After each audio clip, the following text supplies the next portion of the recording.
Bonjour à tous, soyez bienvenus à notre paroisse invisible. Traçons sur nous le signe de la croix, car c'est Dieu qui nous rassemble au nom du Père, du Fils et du Saint-Esprit. Amen. Prions pour nos frères et sœurs malades.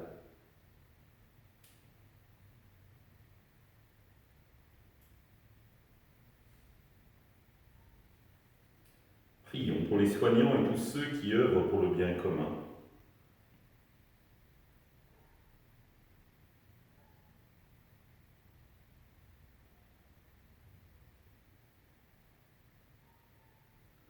Prions pour ceux qui sont en angoisse, la solitude, que l'Esprit Saint vienne les visiter.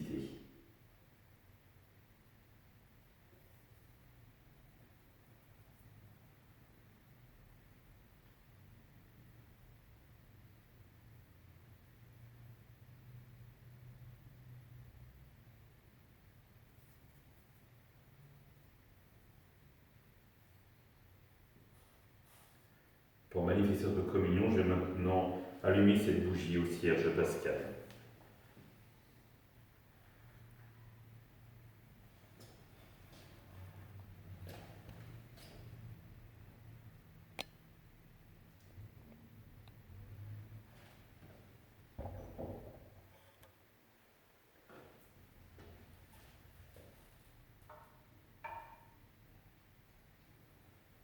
Dans l'évangile de Jean,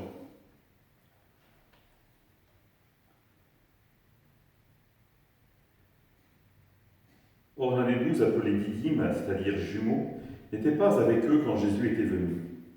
Les autres disciples lui disaient « Nous avons vu le Seigneur », mais il leur déclara « Si je ne vois pas dans ses mains la marque des clous, si je ne mets pas mon doigt dans la marque des clous, si je ne mets pas la main dans son côté, non, je ne croirai pas. » 8 jours plus tard, les disciples se trouvaient de nouveau dans la maison et Thomas était avec eux. Jésus vient alors que les portes étaient verrouillées et ils étaient là au milieu d'eux. Il leur dit « La paix soit avec vous. » Puis il dit à Thomas « Avance ton doigt ici et mets mes mains, et vois mes mains. Avance ta main et mets-la dans mon côté. Cesse d'être incrédule, sois croyant. » Alors Thomas lui dit « Mon Seigneur et mon Dieu. » Jésus lui dit « Parce que tu m'as vu, tu crois. Heureux ceux qui croient sans avoir vu. » Acclamons la parole de Dieu. Louange à toi, Seigneur Jésus. Thomas, nous l'aimons bien parce qu'il est par excellence celui qui doute et dans lequel nous nous retrouvons sans doute souvent. Mais attention, 8 jours plus tard, les disciples étaient rassemblés, ça veut dire que Thomas n'était pas toujours avec les membres de la communauté. Et donc il s'est privé de la communauté pour faire l'expérience du Christ ressuscité. Et il n'était pas là, alors que tous étaient rassemblés. Et Jésus leur était apparu. Il avait raté cet événement fondateur pour les apôtres de l'expérience du Christ ressuscité. Premièrement, il n'était pas là. Et deuxièmement, il ne leur fait pas confiance. Il ne les croit pas.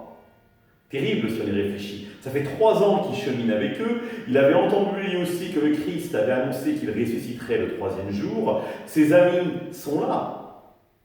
Ils témoignent du Christ ressuscité et on voit la virulence de la réponse. Si je ne vois pas ses plaies, si je ne mets pas ma main dans son côté, non, je ne croirai pas. La parole de l'autre, la parole du frère n'est pas suffisante. Et Jésus apparaît. Et là, on peut s'imaginer la confusion de Thomas, où Jésus en plus lui dit exactement les paroles qu'il souhaitait entendre. On ne sait pas si Thomas a mis la main, si Thomas a regardé les mains. En revanche, il va dire « Mon Seigneur et mon Dieu », c'est-à-dire qu'il va croire. Je ne sais pas si vous avez fait attention à la date, 8 jours plus tard. 7 jours, c'est le temps de la création. Dans la tradition chrétienne, le 8 jours, c'est le temps de la recréation. Le temps de l'expérience du salut de Dieu en nos vies. Et c'est ce 8e jour que Thomas fait cette expérience du Christ ressuscité qui va changer sa vie. Et effectivement, il va s'agréger complètement aux apôtres, et il sera un des chantres de la résurrection du Christ. Mais quel chemin pour y parvenir? Ne suffisait-il pas, dès le départ, de rester collé à la communauté? Ne suffisait-il pas d'écouter la parole de la communauté pour accepter et de croire? Oui, faire confiance en Dieu passe aussi par la confiance dans la vie communautaire. L'un ne va pas sans l'autre, et l'autre ne va pas sans l'un. La communauté mène à Dieu, et Dieu mène à la communauté. C'est toujours ce va-et-vient que nous sommes invités à vivre. Et quand finalement nous pouvons être en difficulté dans notre vie de prière intérieure, appuyons-nous sur la communauté. Et quand au contraire tout va bien dans notre prière, notre relation à Dieu, mettons-nous au service de la communauté pour dynamiser les membres, pour ceux qui ont plus de difficultés, puissent véritablement entendre notre témoignage et se dire « Ah oui, le Christ est présent, il est vraiment ressuscité, il habite au milieu de nous. » Oui, l'expérience de Thomas nous montre que surtout, un chrétien seul est un chrétien en danger. Alors, quoi qu'il arrive, vivons en communauté, vivons. Ensemble, nous prions. Notre Père, qui es aux cieux, que ton nom soit sanctifié, que ton règne vienne, que ta volonté soit faite sur la terre comme au ciel. Donne-nous aujourd'hui notre pain de ce jour. Pardonne-nous nos offenses, comme nous pardonnons aussi à ceux qui nous ont offensés. Et ne nous laisse pas entrer en tentation, mais délivre-nous du mal. Amen. Que le Seigneur nous bénisse, qu'il nous accompagne pour la journée, nous garde dans la paix, au nom du Père, du Fils et du Saint-Esprit. Amen. À demain.